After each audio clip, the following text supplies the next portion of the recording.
Somebody's down to their last dime. Somebody's running out of time. Not too far from here, somebody's got nowhere else to go. We are seeing a larger rate of the influx with people who've lost their homes, lost their jobs, been victims of this economy. Where before we might have had a larger percentage of people that just didn't want to live within the system. Another thing that I'm starting to see, which really bothers me, is the age level is dropping to younger and younger people. Here in San Luis Obispo and in many other parts of the world, it seems that homelessness is not being taken as a plight anymore, but as a sort of a state of unwelcomeness. I was on SSI. I received about $740 a month for SED. Stands for severely emotionally disturbed. I've been special education my whole life.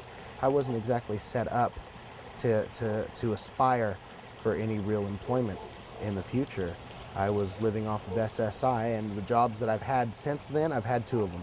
One at Taco Bell, one at McDonald's. I've been fired from both.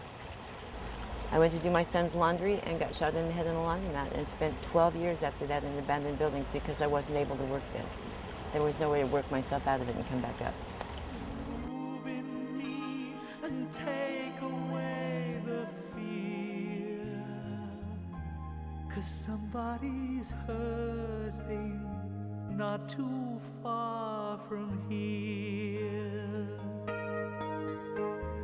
Help me, Lord, not to turn away from pain. Help me not to rest while those around me weep. Give me a strength and compassion when somebody finds the road of life to Homeless people are targeted, they are ostracized, they're singled out to be the scapegoats of our society, and I think it's wrong. I think what people need is a place that they can go to rest their heads, not like in a homeless shelter type situation, but in something that we would feel would be our own. Just an open plot of land for a bunch of people to pitch tents, to make a campfire, to be able to cook and eat and live as people did on the prairie in prairie days. There's no reason that these sorts of measures couldn't be taken to make the homeless happy, to make them consistently obey more laws, to be able to obey more laws. Basically, we need a place to go. If you don't want us here, then give us somewhere that we can go, or leave us alone.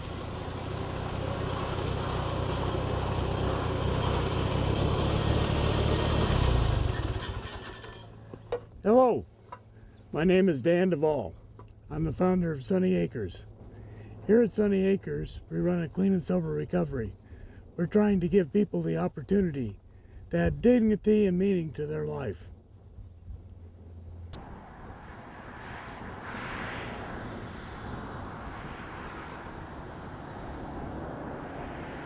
Yes, dignity can be restored at Sunny Acres. But it's a personal choice. You know, if you come and don't make that connection, maybe Sunny Acres wouldn't be the place for you, you know, because it is about restoring your dignity. But it begins with a personal choice. Sunny Acres is definitely not a place for everyone. People that go there definitely have to want to quit and definitely keep up with their program. My life has changed being at Sunny Acres through that. It helps me, it gives me the tools to like where I could possibly enter into society and find a job, which I never ever had a job. Everybody helps everybody, and it takes the group of people to help it to survive. You have to have a certain amount of people in the kitchen. You have to have a certain amount of people out in the field. You have to have people that do repairs and building and reconstruction of things. And, you know, as it is right now in the house, we have all of that. We have all those people that have their places at the ranch. And if it wasn't for each and one of those people, it wouldn't come together. You know what I mean? As far as a working ranch. Everybody around you seems to be going for the same mission of clean and sober, and the AA program they have there works really well, it seems. And it's quite rewarding. I have lived in the sheds. I love the sheds. There's nothing wrong with the sheds. It's better than sleeping on the ground, which I should know. I've lived on the ground for like 20 years. It's a bed, it's a room. You don't have to worry about rain pouring on you and being soaking wet. It's just so much better. It is a clean and sober environment. I mean, we're all addicts, we're all alcoholics, we do fall off the wagon occasionally, but to have a support when we do that they are not gonna demean us, put us down for that, because everyone has an understanding we're all in the same boat. Sunny Acres is under threat to be closed, and the laws are affecting us in a way where we're going to be out on the street again, many of us, if the county has its way. And you might not think that concerns you, but you'll see us on the street and you'll see the connection made between us and you. And also there's an infringement upon our civil liberties in this country across many dividing lines. And so, you know, the issues that affect the homeless might not affect you at the moment, but ultimately it's all connected, and it's a violation of all our rights. And it's just a matter of time before all our dignity is compromised.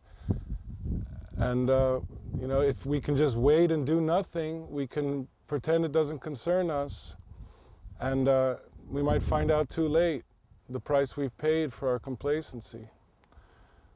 It's a shame that things went down the way they did with the county and everything else. I hope we could be able to help my friends and others again, maybe one day. It's my goal. I've been there, like I said, for 9 years, and it's my home.